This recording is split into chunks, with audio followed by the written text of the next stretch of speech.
Jumpa lagi dengan Mimin dalam cerita novel CRZYRICH Husband.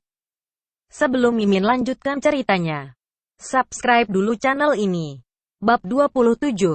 Jika dia tidak memiliki pekerjaan, lalu apa yang dia lakukan di grup Houju? Mungkinkah dia mengikuti kakak ipar Xiao? Seseorang bertanya dengan ragu-ragu. Aku pikir begitu. Dulu saat masih di Universitas Bai Fei sempat menyukai kakak ipar Xiao. Aku pikir sampai sekarang dia masih belum bisa melupakannya. Mendengar hal itu, Zhao Peng semakin menatap Bai Feng dengan ganas. Lalu dia berkata, jangan bermimpi, kakak ipar Xiao adalah milik Kak Xiao.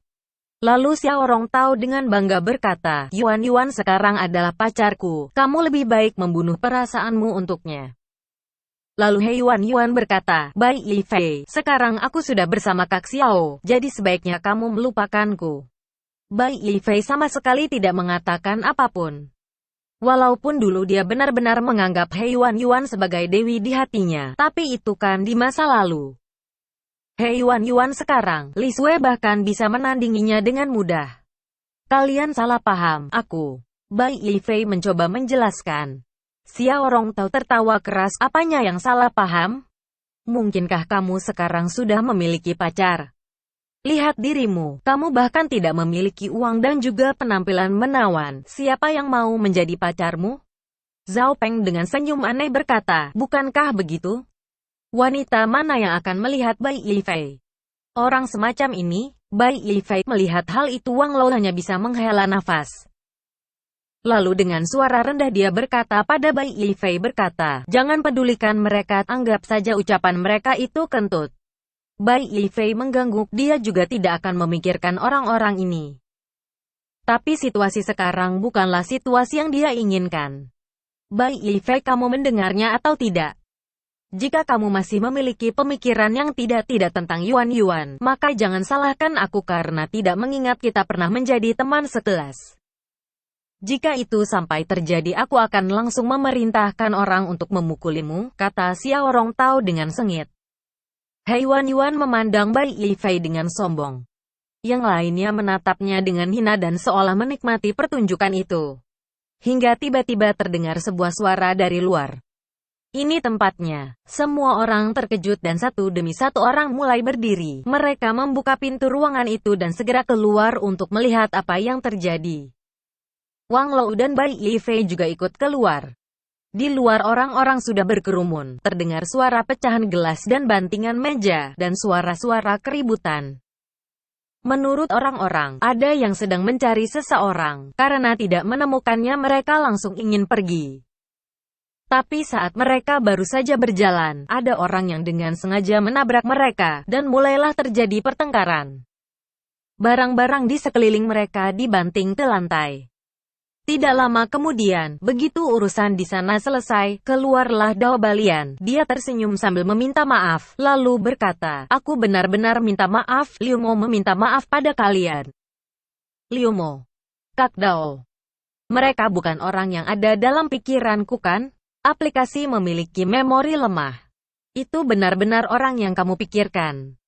Orang-orang menyebutnya Kak Dao. Wah, itu benar-benar dia. Kak Dao bisa dibilang adalah seseorang yang berpengaruh, siapapun yang bertemu dengannya pasti akan meneriakkan namanya. Mendengar hal itu, Bai Fei langsung melirik Dao Balian. Postur tubuhnya benar-benar jarang dimiliki oleh orang lain, orang biasa tidak akan bisa memilikinya. Dao Balian berbicara sambil mengusap tangannya dengan sapu tangan. Permisi, apakah ada orang yang bernama Bai Fei di sini? Orang-orang yang mendengarnya sedikit bingung, karena mereka sama sekali tidak tahu. Baru pada saat itulah Xiao Rongtao berdiri dan menunjuk Bai Fei. Dia adalah Bai Fei. Bai Fei. Wang Lo dengan marah menatap Xiao Rongtao. Xiao Rongtao, apa yang kamu lakukan? Aku hanya mengatakan kebenarannya. Memangnya kenapa? Xiao Rongtao menatap Wang Lo dan Bai Fei dengan penuh kemenangan. Dao Balian ini terlihat seperti orang yang tidak mudah terprovokasi. Jika dia sampai datang mencari Bai Fei, berarti Bai Fei telah memprovokasinya. Dia pasti datang untuk membalas dendam. Jika itu benar, maka mengapa dia tidak boleh mengatakan? Hanya dengan melihat Bai Yifei tidak bahagia, barulah dia bisa senang. Melihat hal itu, siswa lain langsung memandang rendah Xiao Rongtao. Walaupun mereka tidak terlalu menyukai Bai Yifei, tapi mereka tidak harus sampai memperlakukannya seperti ini kan? Kemudian Dao Balian melihatnya. Mencoba untuk memverifikasi itu dia atau bukan. Kamu Bai Yifei. Bai Yifei mengangguk tanpa daya. Ya, itu aku. Sangat bagus. Setelah mengatakan hal itu, Dao Balian melayangkan sebuah tamparan. Tamparan itu membuat semua orang tercengang. Karena yang ditampar bukanlah Bai Yifei, melainkan Xiao Rongtao.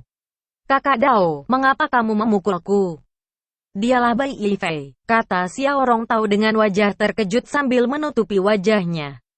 Dao Balian tidak mengatakan apa-apa dan menamparnya sekali lagi. Kamu tanpa malu masih mengatakan kalimat itu. Xiao Rongtao mendapat tamparan lagi. Semua orang tercengang. Bai Yifei juga ikut tercengang. Sebenarnya apa yang terjadi? Xiao Rongtao menutup wajahnya dan berkata, Kak Dao, aku. Plek, itu adalah suara tamparan lainnya. Ketika semua orang melihat hal itu, mereka tanpa sadar mundur 2 langkah. Beberapa orang bahkan menutupi wajah mereka, ikut merasa sakit melihat tamparan yang diterima Xiao Rongtao. Sialan, kamu orang yang tidak setia kawan. Tidak tahu malu. Semua orang, Bai Yifei akhirnya mengerti maksud tindakannya. Orang ini benar-benar sangat menarik. Saat dia baru saja selesai berpikir, Dao Balian langsung berbicara. Kamu Bai Yifei kan? Ada orang yang memintaku untuk memukulimu. Dia ingin tangan dan kakimu cacat. Bai Yifei. Setelah dia mengatakan kalimat itu, sekeliling langsung melihat ke arah Xiao Rongtao. Bahkan Wang Lou dan Bai Yifei pun melihat ke arahnya. Xiao Rongtao baru saja mengatakan akan mencari orang untuk memukuli Bai Yifei.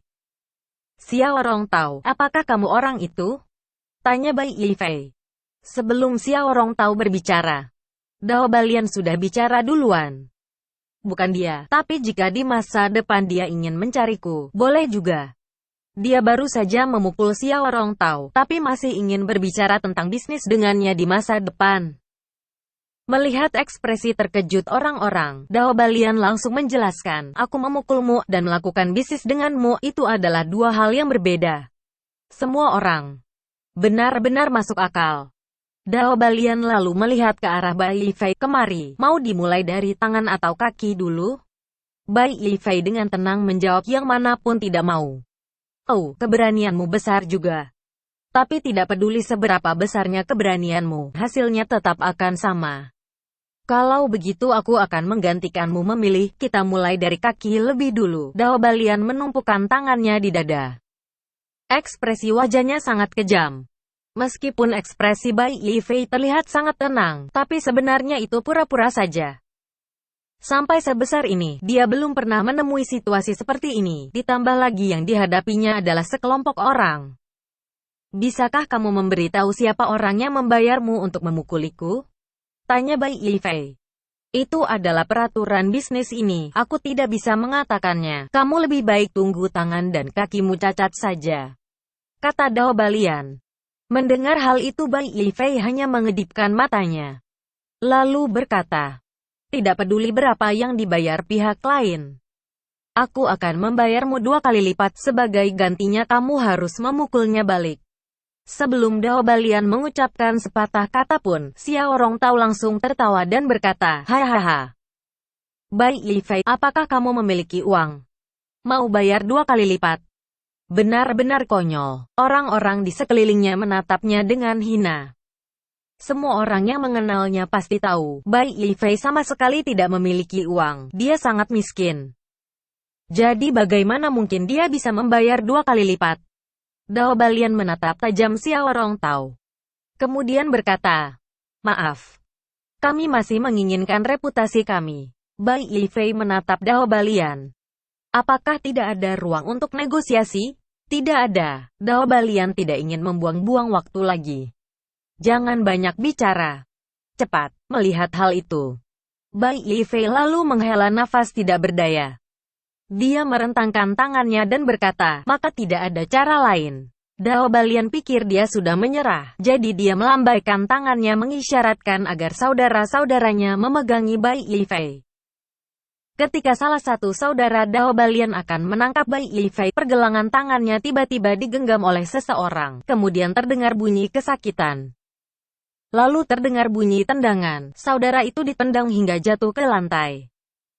Terlihat seorang pria jangkung dengan tinggi sekitar 1,9 meter berdiri di depan Bai Yifei seperti tembok yang kokoh. Bai Yifei dapat terlihat tenang di permukaan sebenarnya karena keberadaan Bai Hu. Jika bukan karena Bai Hu, dia pasti sudah jatuh karena kakinya lemas.